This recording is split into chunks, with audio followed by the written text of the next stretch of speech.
하나님 말씀은 마태복음 11장 28절부터 30절까지입니다.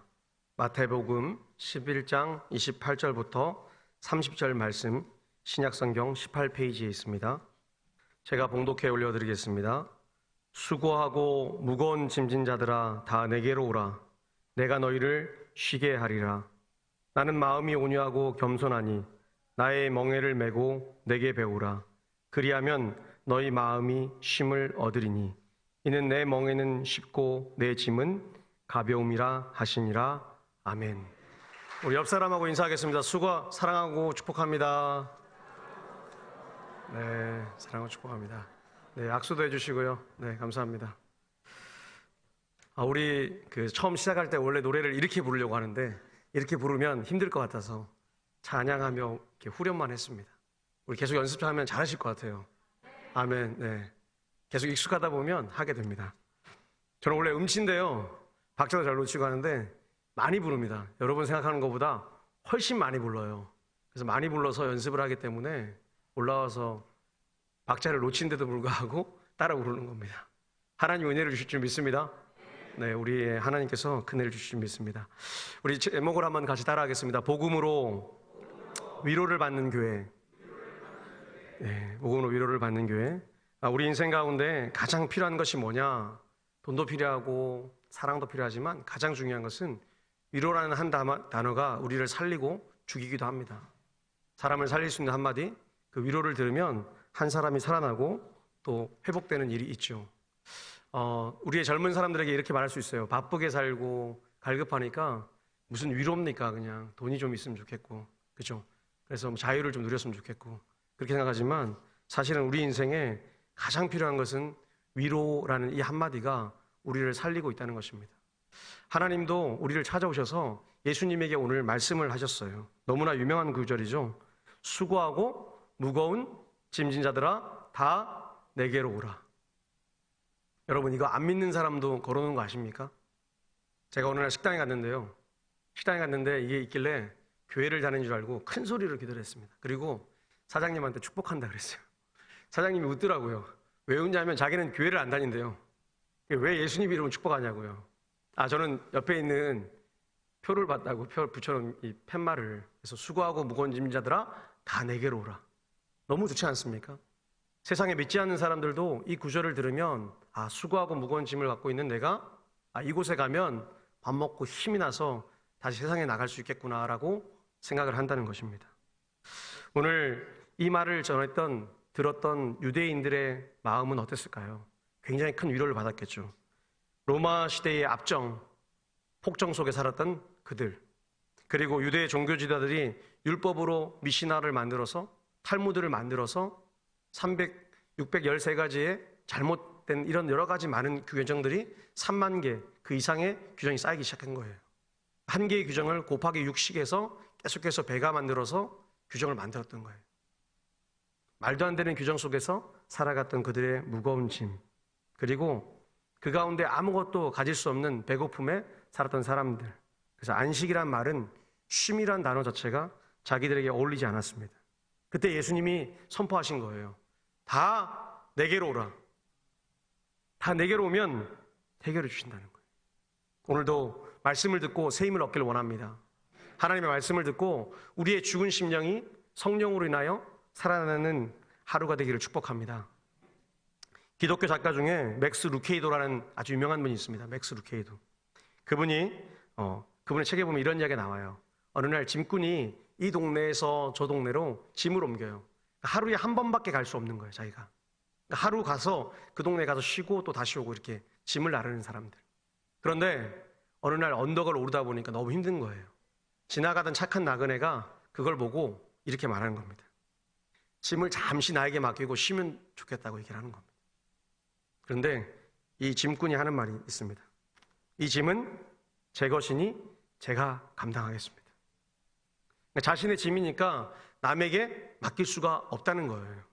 그런데 우리도 세상에서 살아가는 삶의 책임감의 무게 때문에 내 짐을 쉽게 남에게 맡겨주지 않습니다. 특별히 한국 사람들이 더 그렇죠. 그죠? 남하고 뭔가를 나누는 게 약한 게 우리 민족인데 짐을 나눈다는 것, 무언가 내 일을 뺏긴다는 느낌에 잘 못하는 거죠. 그래서 우리의 삶이 매번 수레바퀴처럼 일의 틈바구니 속에 살아가는 것 같습니다. 오늘 주님이 우리를 향해서 말씀하세요. 수고하고 무거운 짐진 자들아 다 내게로 오라고 하신 거예요. 오늘 우리 인생에 수고하고 무거운 짐이 있습니다. 그래 어떤 짐이냐? 오늘 우리의 삶에 보면은 가정, 직장, 학교 가운데 경쟁의 시대에 살아가요. 그러니까 무한 경쟁의 시대에 살아가요. 어릴 적부터 빠른 아이들 있잖아요. 나이가 한 6살 정도 되잖아요. 우리가 그토록 원하는 서울의 강남. 좋은 땅이 아닙니까? 반응이 별로 없으셔. 서울의 강남에 살고 싶으세요? 안 살고 싶으세요? 네, 살고 싶죠. 저도 살고 싶죠, 솔직히. 근데 물론 그게 중요한 게 아니라 그만큼 좋은 땅이고 좋은 곳인데 그곳에서 살아가는 아이들의 만족도는 극도로 낮다는 겁니다. 너무 낮아요. 왜 그런 줄 아세요? 어릴 때부터 유치원에 들어가면 경쟁을 하기 시작해요. 1등부터 등수를 나누어서 영어 유치원, 영어 성적, 수학 유치원, 수학을 가지고 등수를 나누기 시작하는 거예요. 초등학교 1학년이 되면 또 등수를 나누기 시작하는 거예요. 그러니까 인생의 끝이 없는 거예요. 직장에 들어가도 등수고 삶이 등수인 거예요. 그래서 사람들이 그토록 살고 싶어하고 특별히 수도권에 사는 청년들이 1순위로 살고 싶어하는 동네, 강남 그곳에 살면서도 나는 만족을 못 느끼는 거예요. 오늘 우리는 그런 삶을 살아요. 오늘 주님이 그래서 우리에게 말씀하십니다. 수고하고 무거운 짐진 자들아. 여기서 수고는 뭐냐면 내가 해야 될 일이에요. 반드시 해야 될 일. 그렇죠? 목사 입장에서 너무 감사한 건 제가 해야 될 수고가 뭐죠? 말씀을 준비하고 기도하고 살아가는 거예요. 얼마나 감사해요. 여러분들은 이거 짐이죠? 대답을 안 하세요. 짐이죠? 잘 안 하시잖아요, 사실. 그러니까 말씀을 묵상하고 연구하고 이 말씀을 통해서 내가 오늘 할 것을 하는 게 너무 저는 감사한 거예요. 무거운 짐은 뭐냐면요. 내가 하지 않아도 될 일을 얘기하신 거예요. 오늘 그 말씀을 하고 계신 거예요. 우리 수고하는 일, 내 가치와 목표, 또 돈을 버는 일, 자녀를 양육하는 일 당연히 해야 돼요. 하고 나면 기쁨이 있어요. 그죠? 감사가 있어요. 근데 내가 하지 말아야 될 무거운 짐 하면 힘듭니다. 기쁘지 않아요. 때로는 너무 힘들어서 분노가 나올 때가 있습니다. 불평할 때가 있어요. 근데 우리의 인생을 잘 한번 보세요. 우리 젊은 분들이 여기 있는데, 젊은 부부들이 있는데 수고하는 일을 하기 위해서 직장에 딱 갔습니다. 직장에 가니까 나쁜 상사가 있는 거예요. 생각지 못한 직장 동료 중에 전혀 생각지 못한 저 사람이 나를 음해하기 시작하는 거예요. 부부 일은 어때요? 육아할 때 보면 부부가 뭐해서 육아를 해요? 수고예요, 수고. 정말 기쁨으로 감당해야 돼요. 근데 기쁨으로 감당할 수 있습니까? 없죠. 다툴 때가 더 많잖아요. 특별히 초보 부부들, 첫 아기를 키울 때 저도 그랬지만 다투게 돼요. 모르니까. 분명히 수고로운 일이고 기쁨과 감사가 넘쳐야 되는 일인데 그 일 때문에 무거운 짐처럼 다가올 때가 있다는 겁니다. 오늘 교회는 어떻습니까? 교회 안에서도 무거운 짐을 질 때가 있습니다. 특별히 저 같은 리더십의 목사들이 많이 하는 얘기인데 일을 잘하는 사람이 왔어요. 보니까 너무 잘하는 거예요.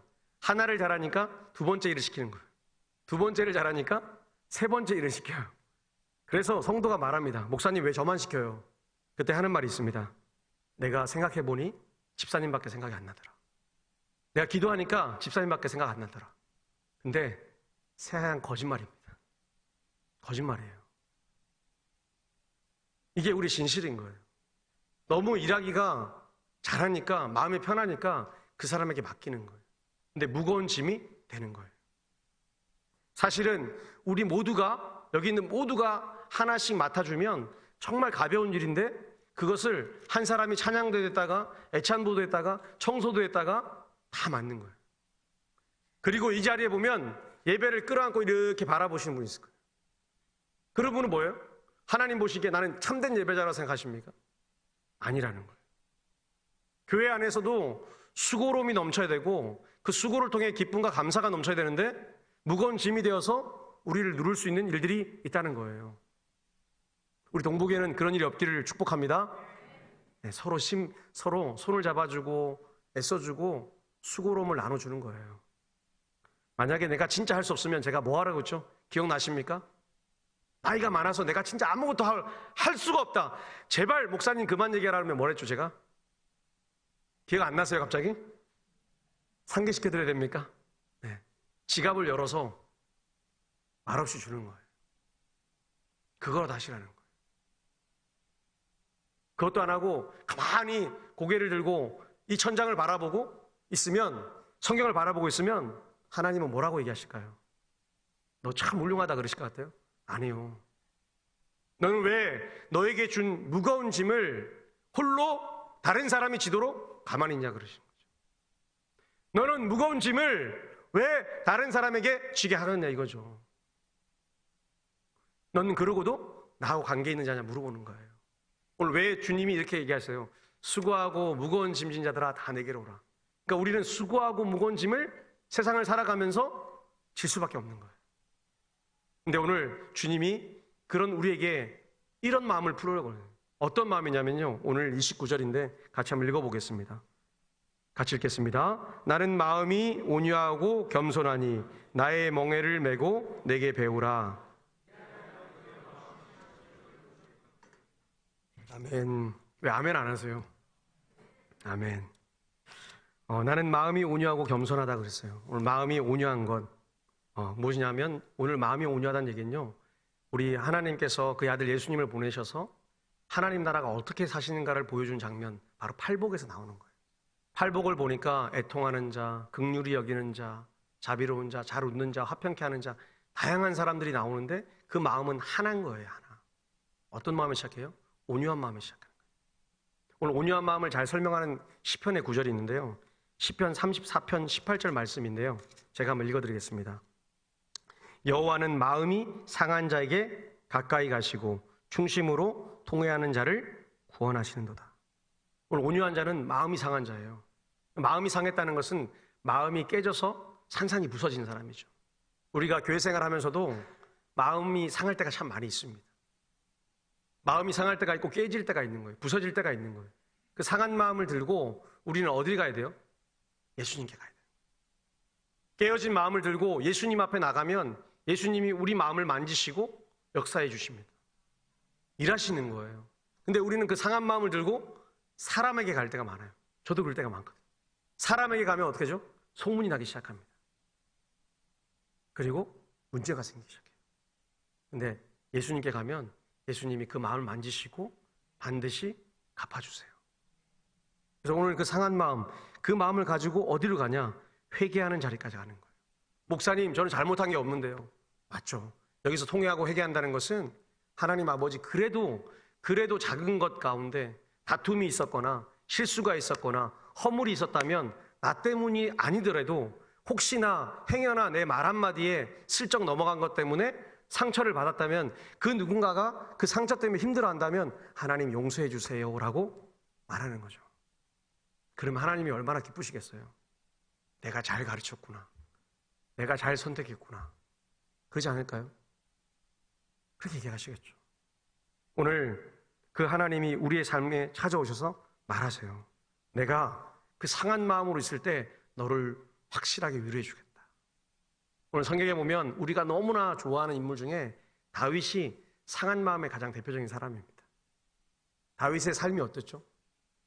다윗은 형제들 중에 맨 꼴찌, 그리고 형제들 중에 얼마나 볼품이 없었고 가치가 없었으면 그 집에서 뭘 시켰어요? 집에 있는 게 아니고 목동으로 나가서 살게 하는 거예요. 여러분, 우리가 사꾼 목자 이렇게 읽잖아요. 그죠? 복음서 나오면. 유대인들의 사회에는요, 사꾼 목자가 있었습니다. 그러니까 목양을 하게 되면 주인이 목양을 하는 게 아니고요, 주인은 사꾼, 돈을 주어서, 페이를 주어서 일하는 목자를 부른 거예요. 그래서 목자가 와서 양을 치는 거예요.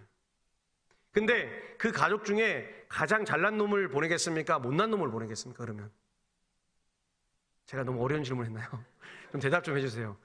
가장 못난 사람을 일하러 보내겠습니까? 아니면 잘난 애를 보내겠어요?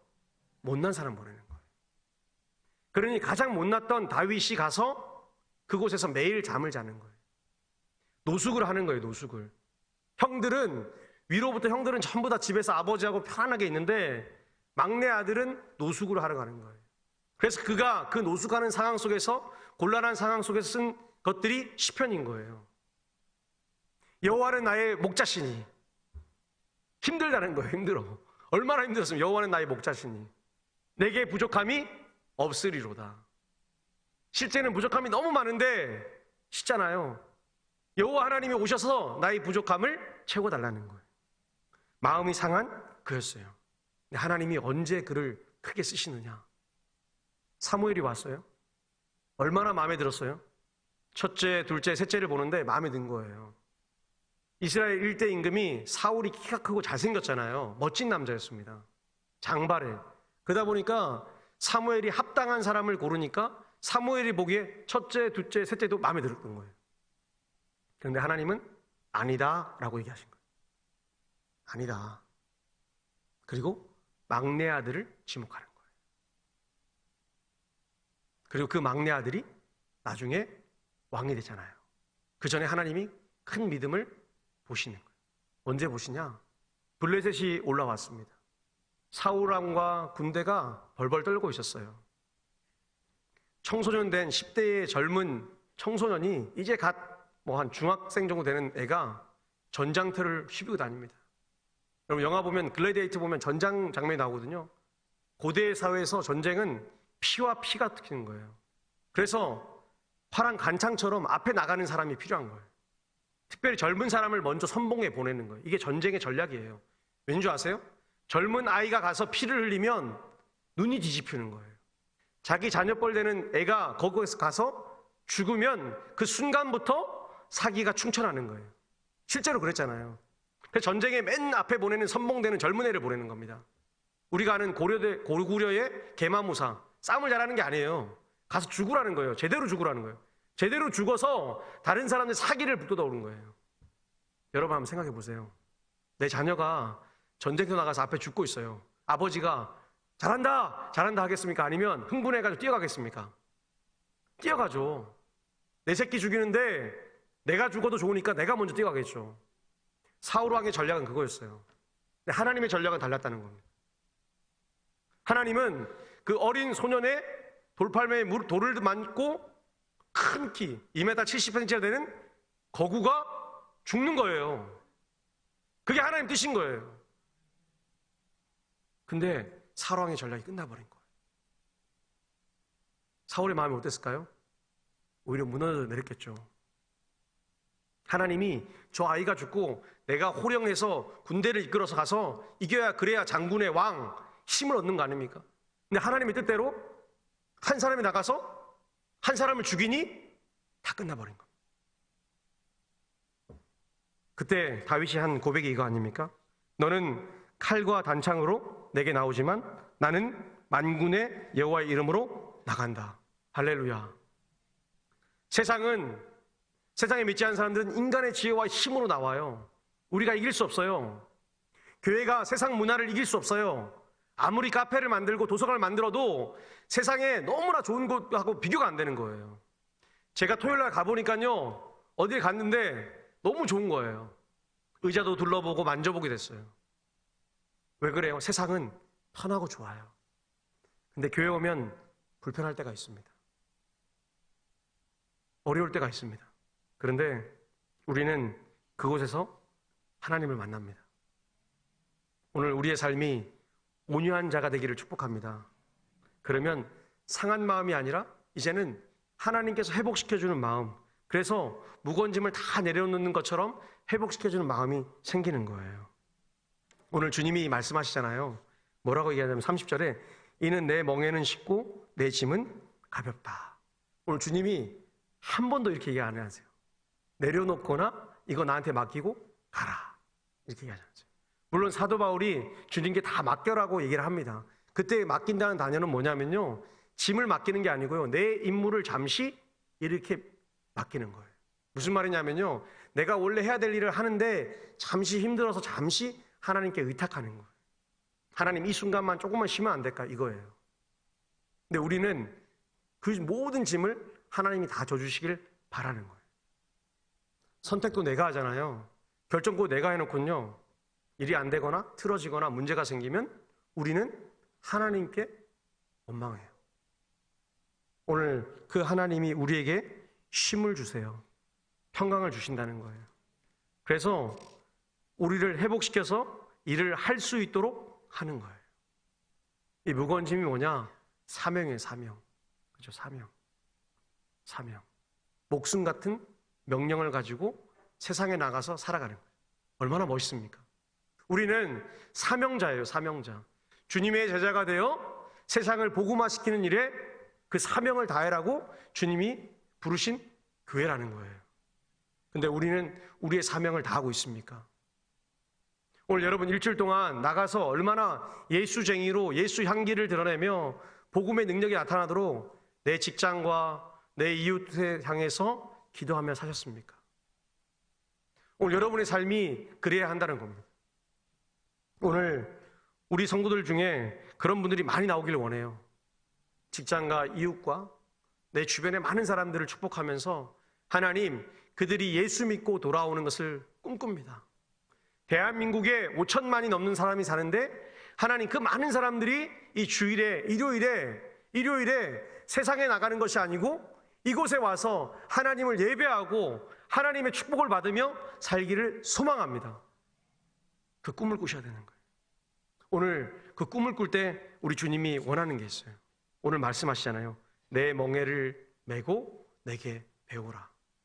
훈련하라는 겁니다. 오늘 우리의 삶 가운데 트레이닝, 훈련이 있어야 돼요. 제자 훈련이 있어야 돼요. 그래서 우리가 오차양 예배 때 말씀을 듣잖아요. 제자는 무엇으로 삽니까? 제자는 부르심으로 삽니다. 제자는 뭘로 삽니까? 무엇으로 삽니다 하고 이번 주에는 오늘은 제자는 변화되는 사람이라는 거예요. 우리는 훈련받아야 되는 거예요. 말씀을 묵상하고 그대로 실천하는 거예요. 말씀을 믿고 실천하지 않으면 우리의 삶은 결단코 변하지 않습니다. 그리고 우리 가정도 변하지 않아요. 내 아내도 변하지 않아요. 나도 변하지 않아요. 나도 안 변했는데 다른 누군가를 어떻게 변화시킬 수 있습니까? 안 변하죠. 그러니 다음 세대가 말하잖아요. 예수 믿는 사람이 아니라 안 믿는 사람이 말하잖아요. 여러분이 예수 믿는 사람 맞습니까? 라고 묻잖아요. 그래서 인터넷 찾아보잖아요. 예수님은 이렇게 했다는데요. 예수님은 이렇게 하셨다는데요.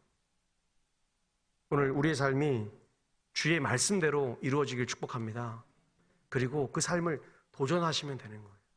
오늘 제자훈련이 뭐냐? 넘어지고 자빠져도 계속 가는 거예요. 내 멍에를 메고 가는 거예요. 소의 멍에가 뭐죠? 콧뚜레에 껴서 우리나라는 쟁기를 끌잖아요. 중동 지방은 소 2마리를 합쳐가지고요. 코에 껴서 멍에를 매서 그걸 짐을 싣게 하는 거예요, 짐을. 그러니까 그들은 우리처럼 농사지을 땅이 풍부하지 않기 때문에 주 업무가 뭐냐면요. 이 소의 주 업무가 바로 짐을 싣는 거예요, 짐을 싣고 가는 거예요. 그러니 얼마나 이 멍에를 씌울 때 소가 많이 반항하겠습니까? 자신의 몸에 상처가 나니. 말에 편자를 박을 때 말이 정말 어마어마하게 요동치잖아요. 사람을 묶어두고 잡아서 말에 편자를 하는 것과 똑같은 거예요. 생살과 뼈 사이에 편자를 끼우는 거예요. 근데 목적이 있지 않습니까? 왜 멍에를 씌우고 편자를 합니까? 그것은 그가 일할 수 있도록, 소가 일할 수 있도록, 쉽게 일할 수 있도록 도구를 주는 거예요. 말이 만약에 말발굽으로 계속 가잖아요. 그냥 자기 발로 가면 멀리 못 갑니다. 그리고 망가져요. 뼈가 전체 다가. 근데 쇠로 된 이 말 발굽을 딱 착용하는 순간 말은 수천 킬로를 달릴 수 있는 힘이 생기는 거예요. 어마어마하지 않습니까? 자기 힘으로는 얼마 가지 못하는데 이 말발굽을 딱 하는 순간 속도도 빨라지고 힘도 좋아지고 멀리 갈 수 있다는 거예요. 오늘 우리 주님이 주신 이 사명, 멍에 주님이 주시는 순간부터 우리는 멀리 갈 수 있어요. 그리고 짊어질 수 있습니다. 짊어질 수 있습니다. 근데 왜 안 하는 줄 아세요? 내가 아직도 복음을 못 들었기 때문에 그래요. 내가 희생할 생각을 하지 않는 거예요. 여러분, 천국 가려고 모신 거 아닙니까? 그렇죠? 지금 이곳에 하나님 나라가 있어요. 그리고 하나님이 지금 임재하셨어요. 그리고 하나님이 여러분을 향해 말씀하잖아요. 너에게 사명을 줬다잖아요. 마태복음의 사명이 무엇입니까? 너희는 가서 제자를 삼으라예요. 이것만 동사잖아요. 그렇게 많이 들었잖아요. 제자를 삼으라가 목적인 거예요. 너 아무리 제대로 못 산 것 같아도 제자를 삼았으면 너 잘 살았다. 이게 정답 아니에요? 오늘 그 얘기를 하고 있는 겁니다. 사랑하는 우리 대전 동부교회 성도님들, 주님 주신 사명 감당하시길 축복합니다. 우리는 그것 때문에 부른 거예요. 우리가 예수 믿는 증거, 하나님이 어디 있냐 보여달라고 그럴 때 내가 증거라는 거예요. 내가 지금 너한테 복음 전하잖아. 살아계신 하나님이 나를 통해서 예수 복음을 전하면 그 복음대로 나를 사용하시고 너도 그 복음을 들은 순간부터 삶이 변화될 거라고 선포하는 거예요. 여러분이 다른 사람 마음 바꿀 수 있습니까? 내 자녀도 내가 못 바꾸는데 다른 사람 마음을 바꾼다? 있을 수 없는 일입니다. 그런데 복음을 선포하게 되잖아요. 복음을 선포하는 순간부터 사람이 변화되기 시작하는 거예요. 그거 아세요? 복음을 선포하고 나면 복음을 들은 누군가는 변화되는 거예요. 그래서 복음을 선포하는 것, 프로클레임, 선포하게 되면 그 사람이 바뀌는 거예요. 클레임, 비난이잖아요. 프로클레임, 먼저 가서 문을 두드리는 거예요. 하나님 말씀이 선포되는 거예요. 할렐루야. 우리가 할 게 아니잖아요. 우리는 입만 열면 되는 거예요. 어렵습니까? 쉽습니까? 쉬워요. 안 믿는다고 구걸하지 마세요. 여러 번 했는데 안 믿는다. 돌아오시면 되는 거예요. 그리고 다시 또 전하는 거예요. 다시 또 보여주는 거예요. 그게 우리의 사명이라는 겁니다. 오늘 우리가 상한 마음으로 하나님의 능력으로 가면 그 상한 심령 가운데 오념이 풍성해져서 우리가 부드러워지는 거예요.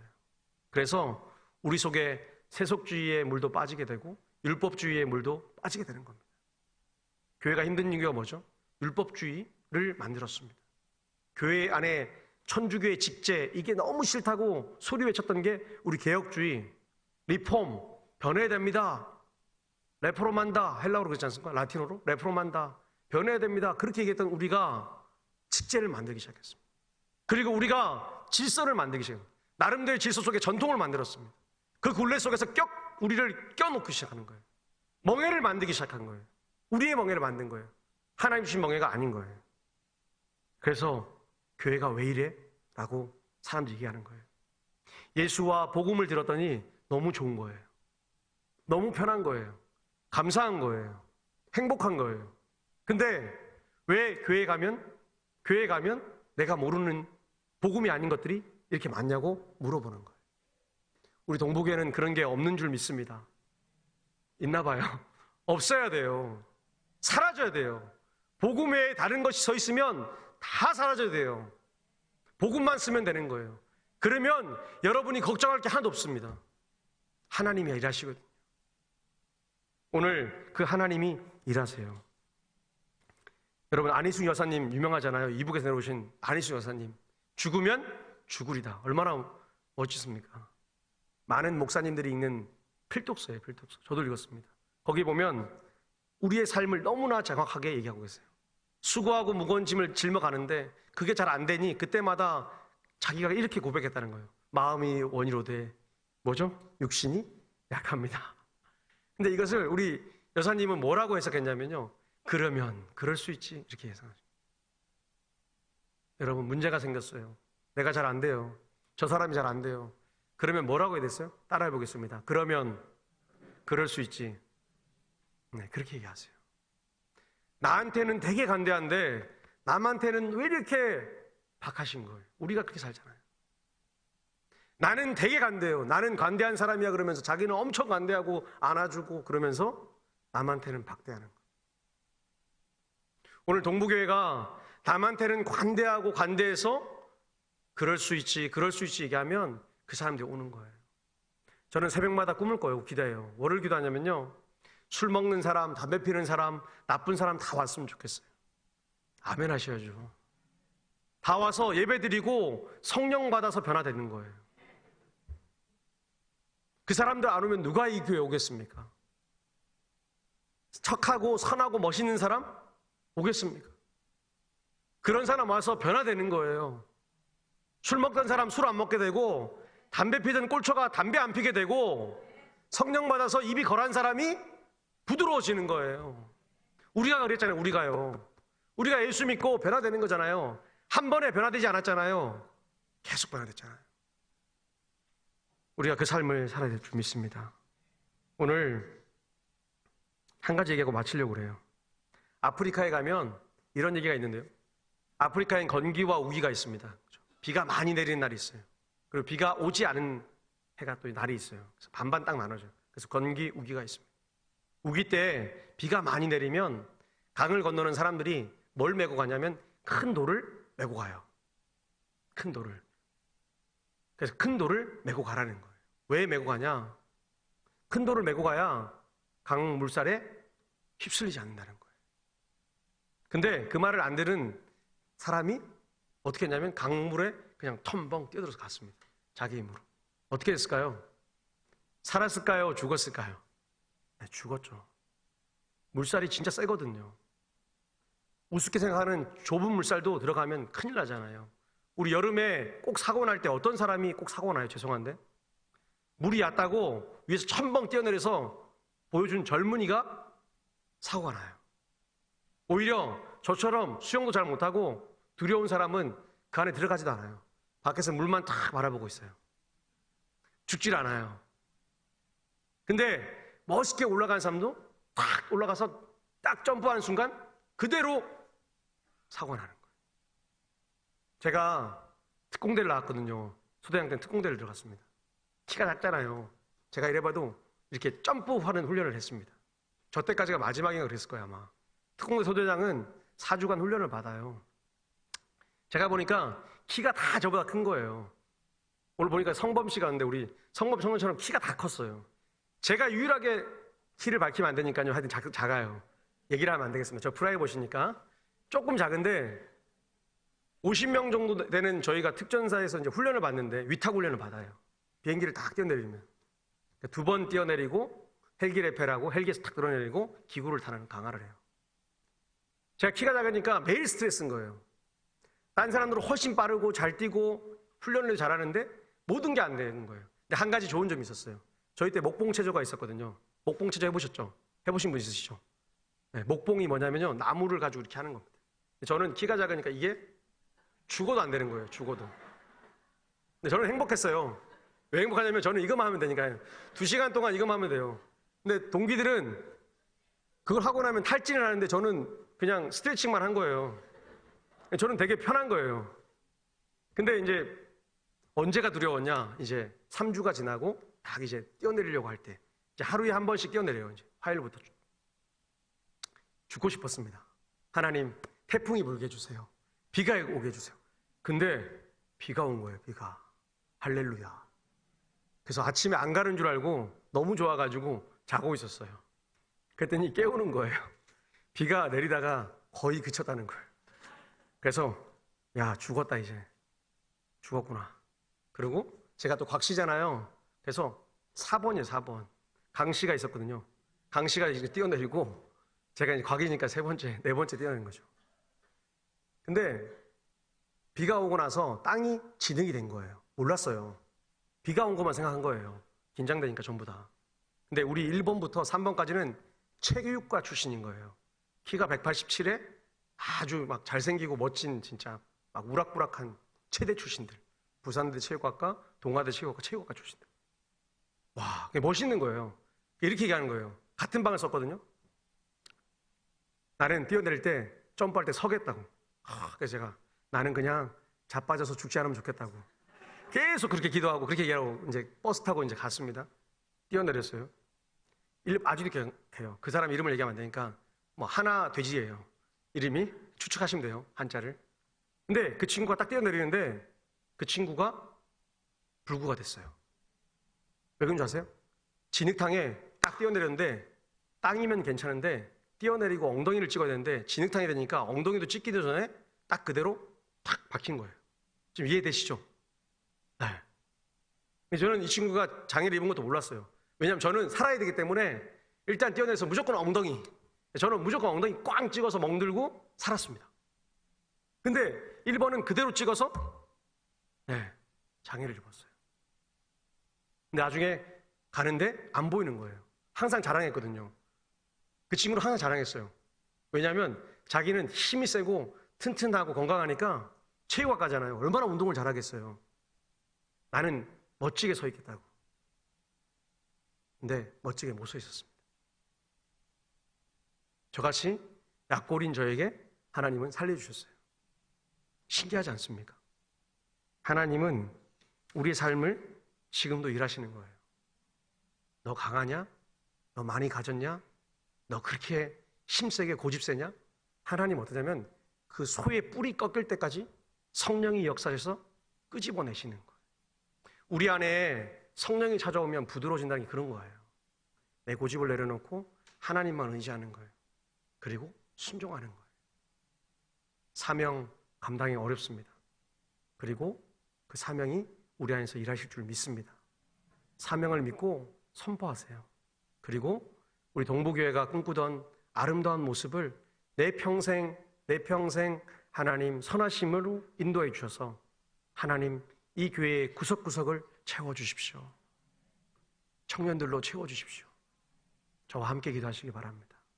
그리고 하나님의 역사를 써가십시오. 그리고 여러분의 입술을 나가서 이곳을 나가잖아요. 이것만 안 해도 엄청난 거예요. 절대로 교회 욕은 1도 하지 마십시오. 1도 하지 마십시오. 제가 저주할 겁니다, 진짜로. 동북의 욕만 했다가 들리면 진짜 바로 저주할 겁니다. 하나님은 그 입술을 가만히 두지 않으세요. 교회를 축복하십시오. 우리 담임 목사님 잘생겼다더라. 키가 엄청나게 크시다더라. 그렇게 축복하십시오. 우리 장로님들 얼마나 사랑스러운지 모르시고 우리 장로님 얼굴만 보면 행복하더라. 그렇죠. 한 분만 아멘 하신. 그렇죠. 장로님 하셔야 될 거 아닙니까? 왜 안 하세요? 우리 장로님 얼굴만 보니까 너무 좋은데요. 할렐루야. 우리 이교 장로님 얼굴 보니까 너무 행복한 거예요. 우리의 마음이 그렇다는 거예요. 오늘도 그 하나님이 우리 동부교회를 향하여 큰 팔을 내미시고 큰 손길로 일하신 줄 믿습니다. 오늘 이 시간에 우리 같이 기도했으면 좋겠습니다. 하나님, 우리가 올 한 해에 큰 소망을 품습니다. 신년 새벽기도를 통해서 많은 분들이 나와 기도하는데 하나님께서 은혜 베풀어 주시고 또 우리 귀한 청년들이 이렇게 구석구석 보이는데 어디에 있든 무엇을 하든 타지에서도 행복하게 살게 해달라고, 내 자녀들 하나님 많이 축복해 주셔서 하나님 위로 많이 받게 해달라고 오늘 이 시간에 함께 같이 기도하겠습니다. 하나님 감사합니다. 오늘도 너무 감사합니다. 하나님께 사랑하시는 가정의 태문도 열어주시고 또 귀한 아이가 와서 함께 예배드리고 또 하나님 우리의 심령마다 찾아오셔서 역사하신 하나님, 부족한 입술로 하나님을 찬양합니다. 그 하나님을 이름을 높여드립니다. 나를 통하여 하나님 이 땅에 복음의 역사를 쓰게 하시고 축복의 역사를 쓰게 하시고 행복의 역사를 쓰게 하시고 나사렛 예수의 그 보혈의 능력이 기쁨으로 드러날 수 있도록 도와주시옵소서. 우리 동부교회를 사랑하고 축복합니다. 내 입술로 크게 선포합니다. 하나님 일하여 주십시오. 하나님 사랑해 주십시오. 은혜 베풀어 주십시오. 우리 자녀들의 삶을 넉넉하게 위로하여 주시옵소서. 하나님 감사합니다. 우리 사랑하는 동부교회, 하나님의 교회, 몸된 나의 교회 축복하시고 또 축복하셔서 우리 동부교회에 오는 모든 성도들, 방문하는 사람들 행복함을 누리며 살아갈 수 있도록 도와주시옵소서. 특별히 복음으로 날마다 위로받아서 이 땅에 넉넉한 삶, 풍성한 삶, 힘있는 삶을 살아갈 수 있도록 도와주시옵소서. 감사하고 예수님의 이름으로 기도드립니다. 아멘.